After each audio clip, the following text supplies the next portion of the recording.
Welcome to Promote, Profit, Publish. I'm your host, Juliette Clark. And hey guys, did you know that we have a Go High Level training every month? Probably a lot of you didn't, but we really recommend that authors get on board with Go High Level because it's really confusing to go learn 3 or 4 different programs to get done what you need to get done. And Go High Level has it all in one place. It's super easy. And today, Rebecca Bertoldi, who I'll let her introduce herself, is going to go over how to do the funneling, because I know for a lot of authors, you know how to do social media. You're kind of sketchy on the email list, but the funnels just blow you away. Like you don't have the foggiest idea because there's so much involved. So if everybody could please mute themselves.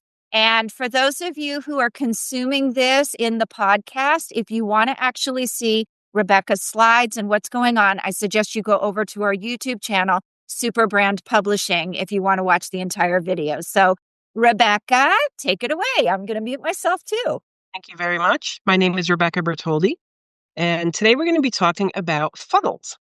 Now, we have so many kinds of funnels out there, but let's get to the basics. What is a funnel? Let's start there.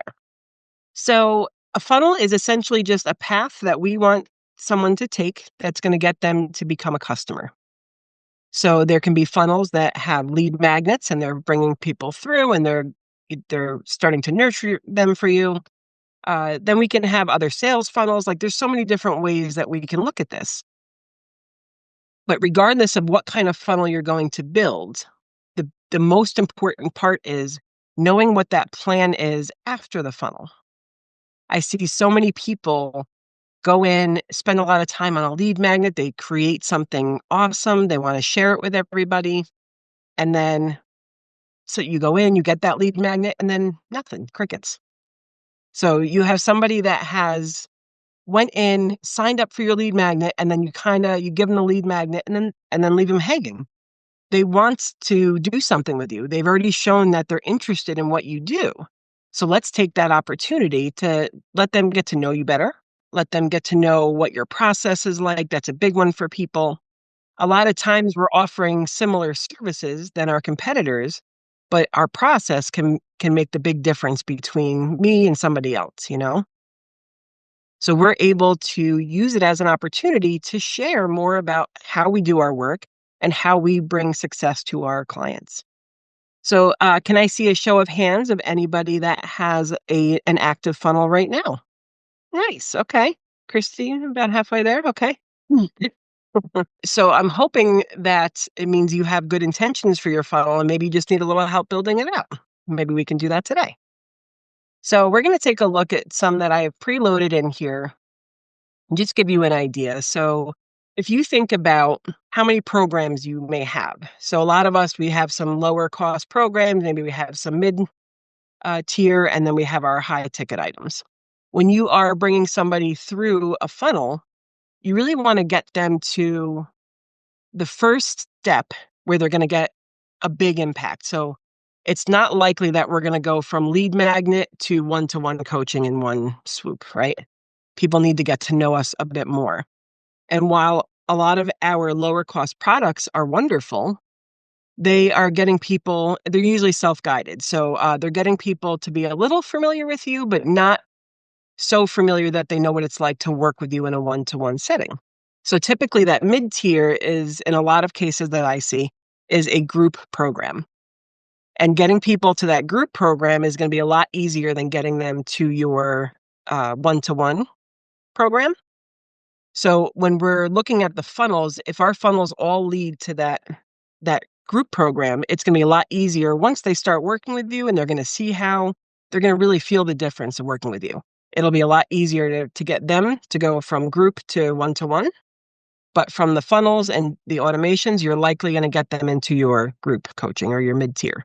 So knowing that, what paths can we create from someone that's, in a cold audience to that group program? And it's all about, we think about those objections that we get, and we want to overcome those objections along the way. We want to, from the very beginning of the funnel, maybe even like the video that they see before they opt in, we want to start seeding that mid-level program. And we do that through like giving examples. So, we can say, in my program here, I'm going to teach you how to write your funnel copy. So you can keep mentioning the name. So by the time they get to that offer for that mid-level coaching, then they already know what the program is and they already have a good sense of what's inside because they've been getting a bunch of details for a little while now.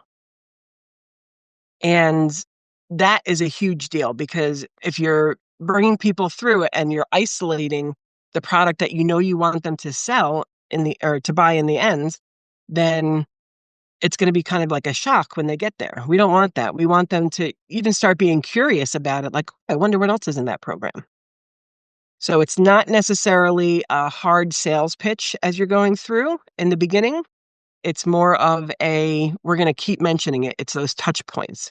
So the more times we can mention it, the more times they are more familiar with it, the better the conversion will be.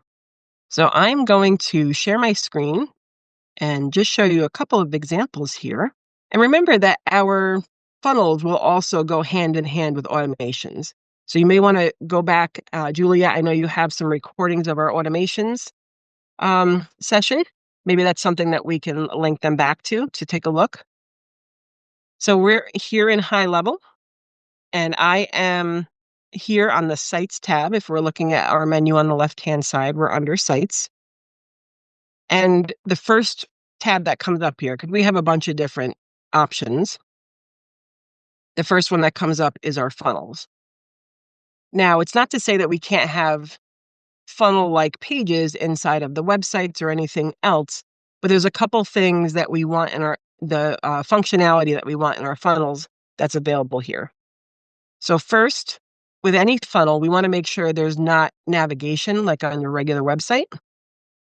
So if people have too many options, too many things to click, they'll click all the things. And they may just get distracted. And if you're anything like me, you're like, oh, you click here, and then you completely forgot what you were going to the website for in the first place. So we want to make sure that the only option they can do, like the only action they can take, is opting in to whatever it is that you have. Your funnel should like literally lead them from point A to point B. Now, if we're looking at, these are a few coaching funnels that I had grabbed. And this one is pretty simple. So we have the home page, we have an upsell page, and a thank you. And one of the things in high level, the upsell page, you have so many more options with the funnel versus websites. So we want to be able to add products in that would allow us to upsell those in there. And then you could also have the little bump products. So that could be something like, let's say somebody was buying a funnel template from me. I could also include, like, would you also like the emails to go with this? And it would be like a bump up. It's an easy way, a one-click option for them to upgrade their order. And then in a lot of cases, we'll go through these and have, your video sales letter here, and you'll have your benefits and all that. So you can, like, literally, like, we don't need it to be crazy on these opt-in pages, especially if it's a freebie and you're bringing people right through. So now after they do that, so this is called an exit intent pop-up. As soon as I was heading up here to the exit to X out, it comes up. These can be really handy, honestly, for collecting that people's information. So the next step in here is that upsell page. Now, we're able to, you always want to give them the option to say, no, thank you. I have seen some really creative lines here, like, no, thank you. I don't want to increase my revenue, or like, you almost want to make them, you want to write something in there that makes them feel like, well, I do want to do that. I don't want to check that box. I don't want to put it out there that I don't want to bring in more clients, So you can have something really hard to click here. So there's great ways to just upgrade the orders here, and then you bring them to your thank you page. So this is like a very basic funnel. So from here, it would end up going into the automation. So the automation is going to start to nurture them. Now, after they're done here, one of the things that I always recommend on a thank you page is having some content to consume. So let's say that you had a funnel for a webinar, which I know we have one in here. On the confirmation page, you have an opportunity there to maybe add another video from you or something else that they can consume because they're here, they're a warm lead right now, they're a hot lead right now because they just signed up for something. So what else can you give them to do before the webinar? Because who knows how far away that webinar is. We want to keep them warm as you go. So those confirmation pages with some videos on it can go a long way. The other thing that you can do, if you so choose, you can do these, they're calling it a broadcast page. I call it a watch page. If you can always kind of have your things streaming right into here, but especially for the replay, I like to build out a page that has the call to action button underneath it. It makes it easy for people to take that step, take that action when they're watching the video versus maybe sending them to a Vimeo or something like that where we can't control the button there. And then because, high level is so awesome, if you did have something in your email to them, it'll hold on to their information so that they know it's them when they get there. So you can have this be timed if you want. You can say this replay is only available for the next 3 days. Some people will do that to make sure they're not using too much space in their platforms because videos can be very big file sizes. I would say if you're going to have urgency, just make sure it's real urgency. Don't fake it. We want to be authentic.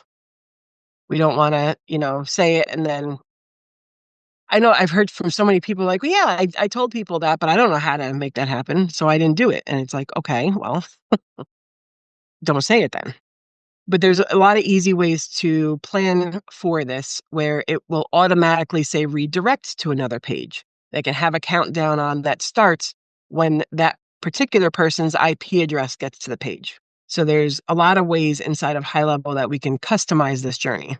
Now, the other thing that you can do is you can, like, how in an email we have something that'll say like, hello, first name, and it'll fill in their first name. We can do that on the pages as well. So if they're going through a process, there's a setting inside of there with forms and everything that you make your contact sticky. And that what it does is essentially takes their information and holds it inside of the URL. So all the information up here, it would hold it all in there. So when they get to the next page, I've used this, and let me give you a few examples of how that works. So you can use it if you have somebody signing up for a class, then they would get to the thank you page and it would be like, welcome, Christy, you're all set. Or it can say something like that. And then when you're coming from the email and it knows who they are because it's their email address and it's all tracked, you can do something similar and be like, Juliet, this offer was made just for you. So there's ways to personalize that journey. Now, one of the things about setting up funnels is when we're creating that, we really need to meet people where they are in that buyer's journey. So the language, the way that they're searching for stuff, the way they're asking questions will tell you where they are in that journey. So let's say, for example, we wanted to buy a pair of shoes. Being in the very beginning stages, like, I need to get shoes for an event. So we're in that very beginning stage where we're just trying to find shoes that might work for the event. But let's say we come across some Betsy Johnson shoes that we like. I have a pair that I love. And we're like, okay, I'm going to go with Betsy Johnson. So now I'm in that stage where I know which brand of shoe I want to get. And it's just going to be about what shoe do I buy. So the way I ask questions throughout that process will change. So in the beginning, it's like maybe I'm searching comfortable shoes to give a presentation in. And then I see an ad for Betsy's. And then I go in there and I'm like, ooh, I really like these. Now I'm going to go and say Betsy Johnson shoes that are professional or something like that. So now I've got the brand name in there. So how I'm searching is changing based on where I am. your funnels need to do the same thing. So you can have a funnel for, even if you just break up your journey into 3 basic stages of problem aware, solution aware, and finding the person to help you. Problem aware, they understand the pain that they're feeling, but they don't know why it's happening or what the fix is. So they would be searching out a solution to that problem. So the ones I hear about all the time are, of course, technology driven. So if I have somebody that's searching for, how do I create, how do I use social media for my business? That can be like a very beginner's guide that I can set up a funnel for and say, here's a beginner's guide to choosing your social media and what to put it out there for that platform. The next step might be, okay, so I know now what to do with it, but how am I going to make this happen?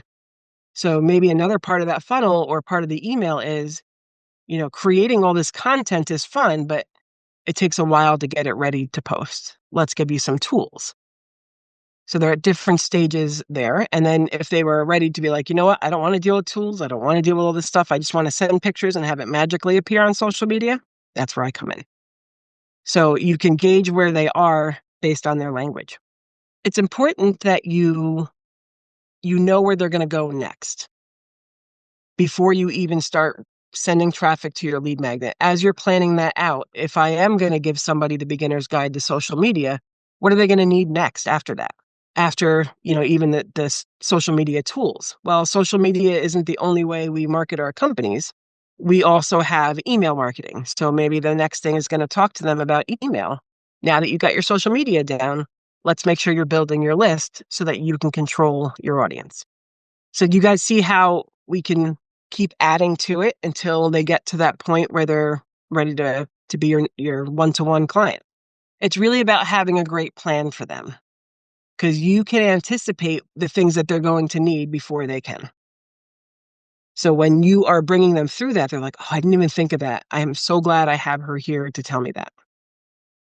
And when we're able to give that much value and serve in that way, you're the natural choice when they're ready to pay somebody. If you've helped them all the way up to this point, why wouldn't they want to reciprocate and return the favor by working with you?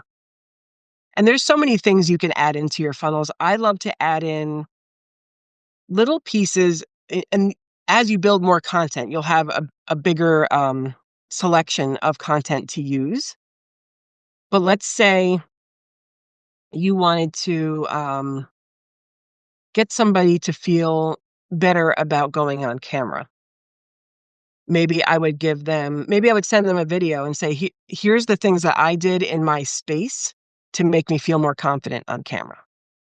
It doesn't always have to be a really big tool or a workbook or something like that. It's just those little things like, how do you make it sure you're looking at the camera? Or how do you make sure that you're not a deer in the headlights when you're looking at the camera? Those are all common problems that business owners have when they're trying to promote themselves. We went from this world of shopping with brands to shopping with people, and all the people are like, okay, I got to put myself out there now. And it's scary at the beginning. It really is. And especially people that don't do video, it can be terrifying. So if there's a way that I can help people to overcome that fear and make them feel better about what they're doing, make them feel better about the content that they're putting out there. God, I look at some of my old stuff and I cringe. I'm like, who watched this? We're going to grow. We're going to learn and become better and better as we do it. But we need somebody, and that's where we all come in. We need somebody to help us get to that next step and get over that fear. And this is a prime place for funnels. Now, the technology behind funnels can be a little overwhelming. I can imagine that. And I feel like High Level has done a pretty good job of making sure it all flows together well. But of course, there's always tech things. So I'm going to go back into the funnel and show you some of that. So inside of our funnel, I'm going to come here and get in the edit side of the opt-in page. One of the great things is the funnels know that they have different steps. So if you have it set up where when they click to register, We're going to get the pop-up. So when you have these settings here, right here, it can say, what do you want to happen after they submit this form? That's usually where a lot of people get tripped up. They're like, okay, I made the form, but what's going to happen after they fill out the form? It's a big question I get. So this is where you get to set that. So you can set that on the form side itself. So like if we were to say edit form, our settings in here. So it says when they submit the form, they either get a message, they can go to another page, or they can go to an order confirmation. And there's two places where we can make these settings, and there's a reason why there's two places. If you were using a form to just have people place an order, which you can do, because you can collect money in forms, you would want it to go to this order confirmation, and it will automatically just load that for you. You don't have to build another page. It's a pretty great thing. However, if you're looking for it to just go to the next step, you can do that as well. So here we can change this from use the action from the form builder, the one we were just looking at, and we can say just go to the next step. And now I have mine on autosave, which has been very nice. They recently added that feature because I don't always remember to hit save. So that's already saved. Now, additionally, inside of our area here, we can, once they get to the next page, they submit everything, we can have even more things that are talking to them. So let me show you where to make your contact sticky in the form. So that's a big one. Also in our form settings, we would just turn this on, sticky contact. So it's going to remember what they typed in. And let's say, for example, you have somebody sign up for a webinar and you have a VIP upgrade. So the next page, it would take their information from that form, bring it to the next page where you're like, did you want to upgrade to a webinar or to a VIP? And it will fill in their information already that they had already submitted. So they don't have to put in their name and stuff again. The only thing that will never carry over is a credit card number, and that you don't want that to happen anyway. We don't want somebody's full credit card number going into a URL anywhere. So for their safety, we'll keep that on. We'll make sure that they are continuing to put it in. If there's anybody here from Canada, you also have the option to toggle on your GDPR compliant form. While I don't love them, because they do require the extra step, and a lot of times people don't take that extra step, it is required in some cases, especially for Canada and then for Europe. So that is how we make it sticky, and that's how it would roll over to have their name. If you are, running ads to this funnel, you have the ability to, you put in your Facebook pixel ID, and then once they submit it, Facebook would see that it's submitted, and that's what it would count as your conversion in your ad system. I get some confused faces. I'm going to say that again. So if you are running ads, you want Facebook to know when a conversion happens, and the conversion could be, let's say that they're filling out this form. We are able to say, this isn't necessarily an application, but let's say it's a lead. We got a new lead, when this happened. So when this form is completed, it signifies a new lead. We want Facebook to know that because that's how they know who to send the ads to or who to serve them to. So when it gets data back from your site that a conversion's happened, it's able to perform a lot better. So we will save that.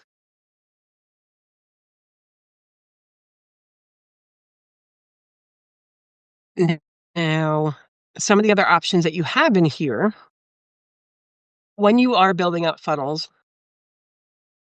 it's very important that we are mobile friendly. How many people search for stuff on their phone? By a show of hands. Okay, I think it's everybody, me included. So having a good mobile experience is very important. That is something Google, if they don't feel like your mobile experience is good, they won't send you traffic. So I want to make you guys aware of what these visibility buttons do. What they're doing for us is we can say, like, sometimes the graphics just don't translate well to mobile. So, like, look at this. We don't like how this is going to spill over. So they've made it a little bit easier these days. So you see these little icons here. We can say, are we adjusting the mobile or desktop versions? So I can come here and say, all right, I want this to be 45 points on mobile so that it fits well. Actually, probably less because we want that 40. So now everything fits cleanly. But what if you had something that you didn't actually want to show on the mobile? So maybe this guy doesn't make sense on mobile. We can come here to the styles and we can say hide on mobile. And he moves away. So then we have a way to, if we come back here, so you'll see that the image is still on the desktop version, but is not on the mobile. Sometimes, I'm trying to think, one of my clients, we had a really nice looking header image of a woman in business. And then on the mobile version, the way that it cropped for the header was weird. It didn't actually show the woman, it showed like her kitchen because of just the way it crops on mobile. So sometimes we have to have a separate image, one for desktop and one for mobile. And that's okay. So all you would do is essentially just hide it. You hide one from mobile and hide one from desktop, but you'd have two different images. So we want to make sure that that experience is a good one. The other thing I highly recommend for both desktop and mobile is having a call to action button. We want them to be able to take action before they scroll, which is considered above the fold. That's an old newspaper term. So you'd want your ad above the fold before people have to flip it over. We want it before it starts scrolling. So you want to make sure your button is there. So this one, we would want to add a button at least here before they go. You also want to make sure that you have buttons, especially on mobile, along the way. So who really wants to be like, okay, I'm in, and then have to go find a button? We need to take any resistancy out of this process. The easier it is for them to buy, the more likely they will buy. And then, sometimes it also, I find like we'll have on the desktop version, he's got his picture here and it looks good to have everything aligned left, but not necessarily on mobile. It looks a little off that everything is left. So we do now, this is pretty new, we have the option to change the alignment based on which version you're looking at. So all those little details go into creating a wonderful funnel experience. And it's important that we want to make sure that everything looks like it's supposed to be there. Everything is easy to read. You don't want to have like a crazy background with all these patterns and colors and then try to have type over top of that. If you can't figure out what it says in a couple seconds, then it's got to be changed. So we want to make it so easy. Google wants pages loading within a couple seconds on like a 3G phone. So we want to make it easy. We want to make sure that our images, even though they just put an image optimizer in, you don't want to upload a high-res magazine quality image to put in an email. It's just not, it's not going to go through. And B, it's not a good experience for the user because it takes forever for that to download. So the closer you can get to your image dimensions being where you're actually going to use them, great. Okay. Now I'm going to touch into this a little bit. We did do an automations class already, but typically your funnels will be attached to an automation. So let's say that it was the webinar one, or we'll say an appointment here. with the appointment, we can show these are 3 different funnels that would go with one. Say, if you're doing an appointment funnel, this is the confirmation and the reminders. This is what would go out if they didn't show or if they canceled. So having those all ready to go, and you can make it so that they will automatically, you can change the person you were going to meet with. If you said that they were a no-show, it would automatically trigger these automations. And it's important that we have them because sometimes, you know what? Life happens. Maybe there was an emergency. We don't know. So if they didn't show, let's give them the opportunity to come back and do it again, maybe once. I don't know about you guys, but if you no show twice, I'm not doing it again. So just having all of these in place so that when people are going through your systems, it's going to automatically nurture them. It just saves so much time for you, and it helps you to really create a wonderful experience. And that's what you want to focus on. What is this experience going to be for them? Now, Julia, I think we had a couple questions that came in ahead of time. Maybe you can either tell me them or put them in the chat.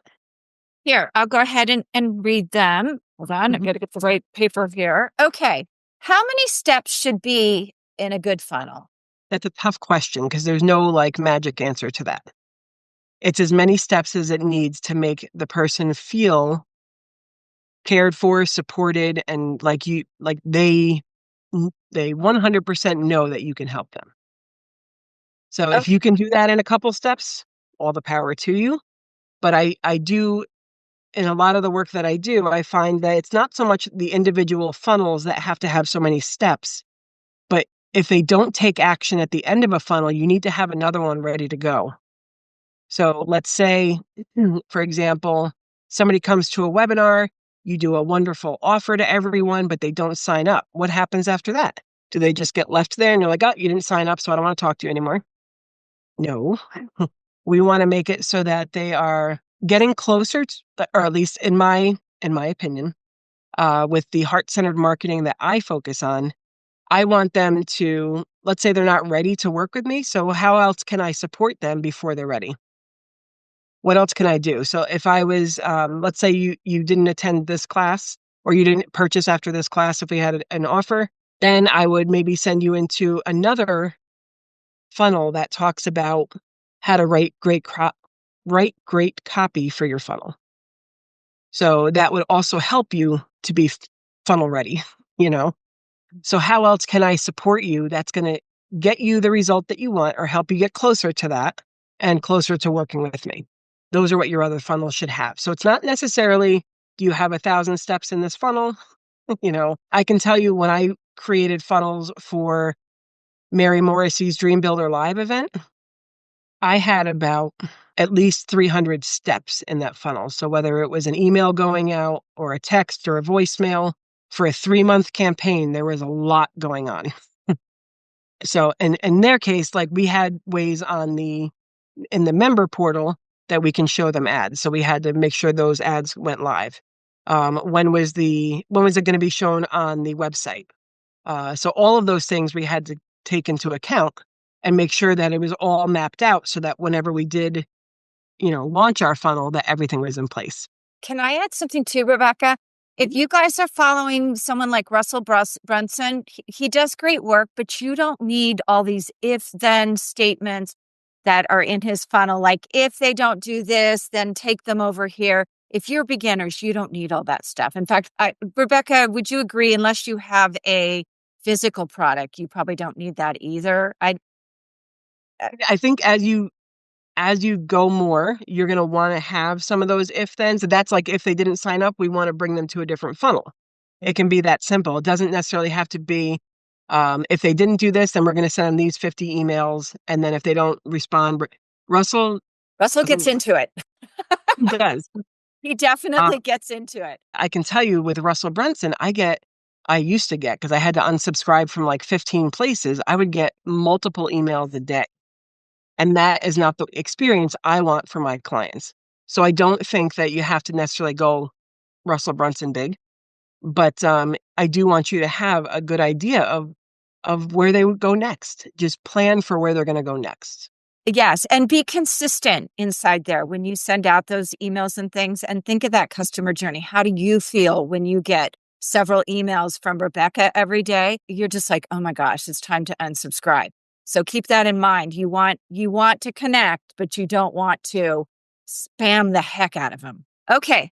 Can my funnel speak to multiple audiences if the end product helps everyone? Oh, that is such a loaded question. First of all, your audience isn't everyone. Rebecca, take that.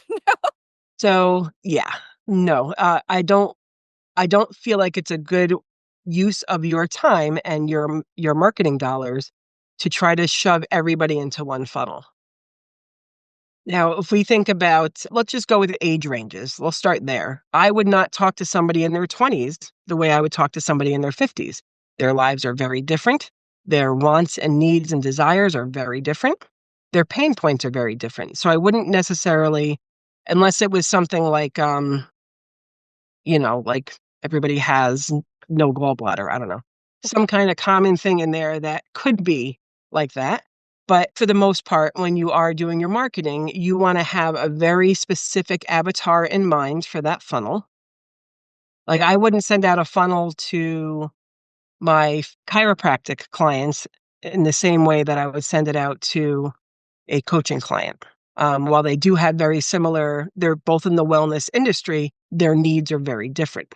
While my program can help both of them, they're going to help them in different ways. So even if there's a common denominator in the program, the more you can speak their language, and you want them to feel like, man, they're in my head. I think do they have a recorder in here?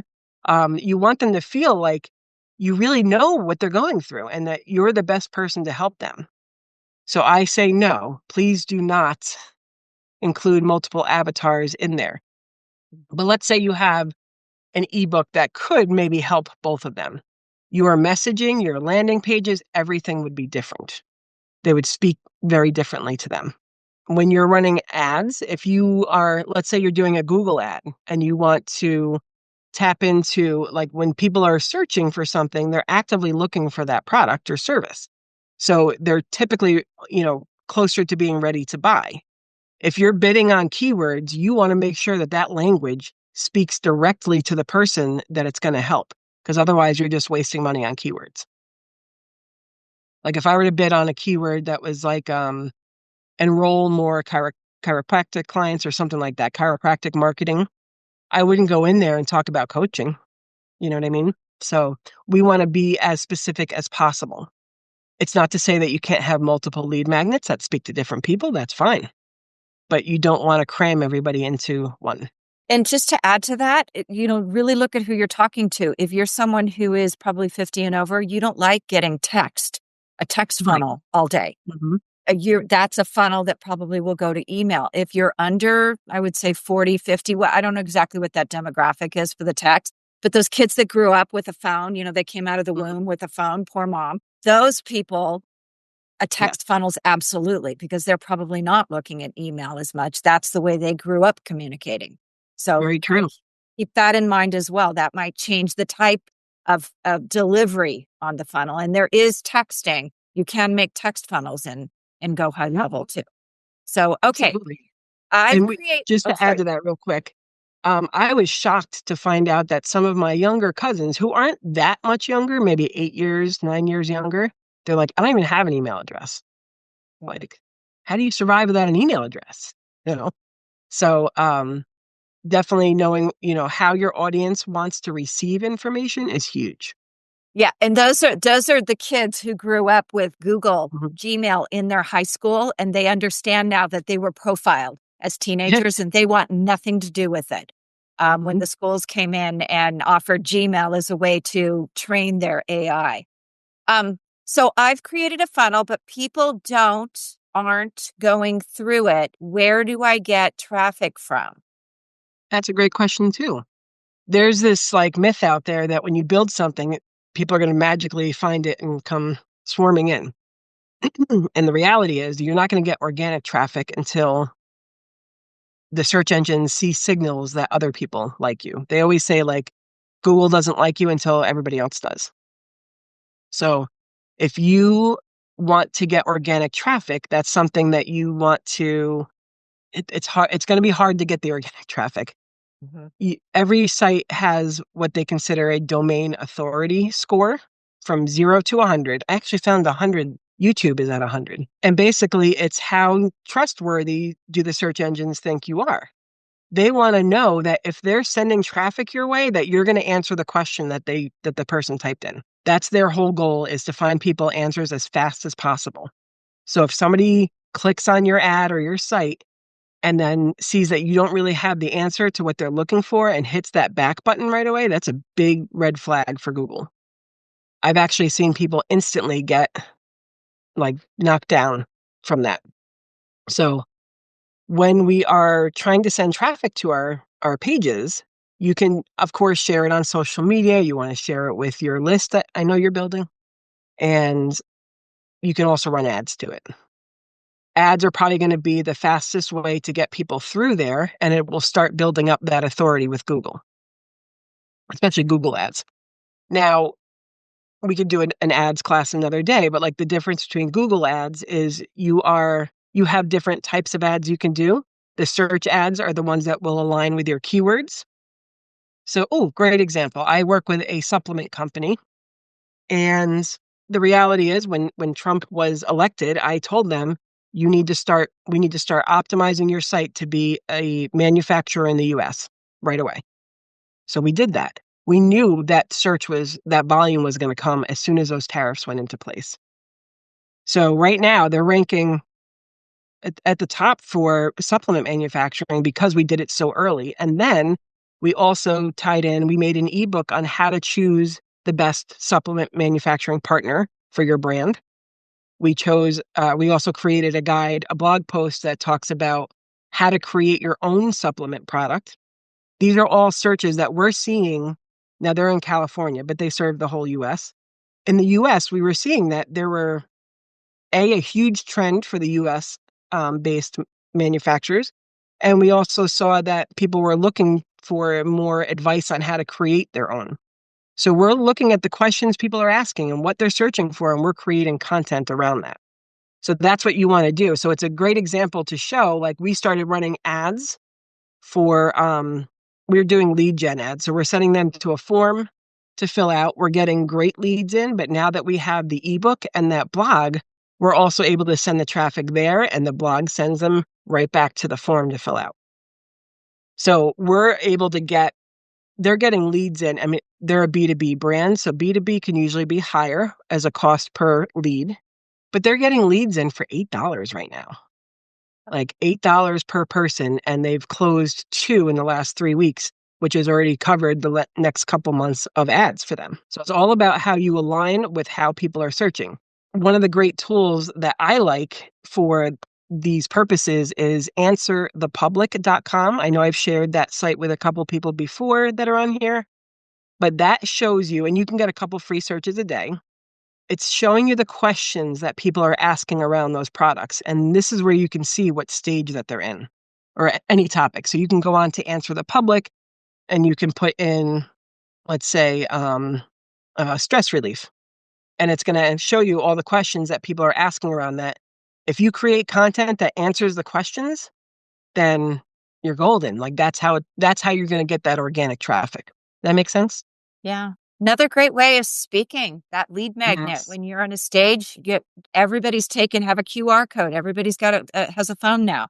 So, have that QR code ready for people to get right to that landing page.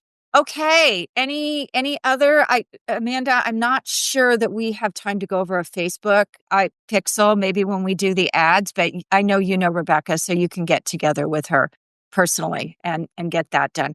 Where can we find you if we want more help? Oh, before we do that, let's talk a bit about Snapshots, because you don't have to start this from scratch. That's very true. So one of the wonderful things about High Level is they have what they call snapshots. And you can either use somebody else's, you can create your own. There's a lot of great things you can do there. Those funnels that I was showing you came from a snapshot. I actually bought a suite of them so that when there are people that aren't that tech savvy that work with me, I can now offer those and say this will get you up and running pretty quickly. And then there are, there's places out there that sell them, but I found ones that it actually automatically fills in all of your information from your business profile that we set up in there. So you can literally put import the website and the funnel that has lead magnets that go with it, and it's going to change all your information, and you can be up and running in a day. Yeah, they're very, very efficient and not so scary because you'll find Right. as you're building, you're gonna trial and error. I think I did something a couple months ago that set off a text anytime anybody opted into anything, and I was just sitting here on the phone going, "Oh my gosh, what is going on?" And so we had to go back and figure out what I did that activated every opt-in on every funnel. And so, you're going to get into some little things like that. Rebecca, where can we find you if we want help? You can come visit me at rebeccabertoldi.com. And there you can go in and start. We can do a demo for high level if you want to check it out. There's also some, like once you sign up for that demo, you can be able to see a video. But I like walking people through just to see if it's a good fit for them. And then there's always a lot of fun tools that we have with it. Very good. And for those of you listening for the first time, we have these every month, usually the third Thursday at 9 a.m. Mountain Time. And you can always go up and sign up at ghlmonthly.com. And don't go right now, though, because I have to go change it for next month. But you can always go there and see what the next one is. And if it's something you need help with, get yourself registered and come join us. You don't have to be an author. You don't have to be our clients. You can just come and get some education. We're not picky about who you are. So, all right. Thanks, guys. And thank you for showing up. And if you need help, contact Rebecca. Thank you all. Have a great day.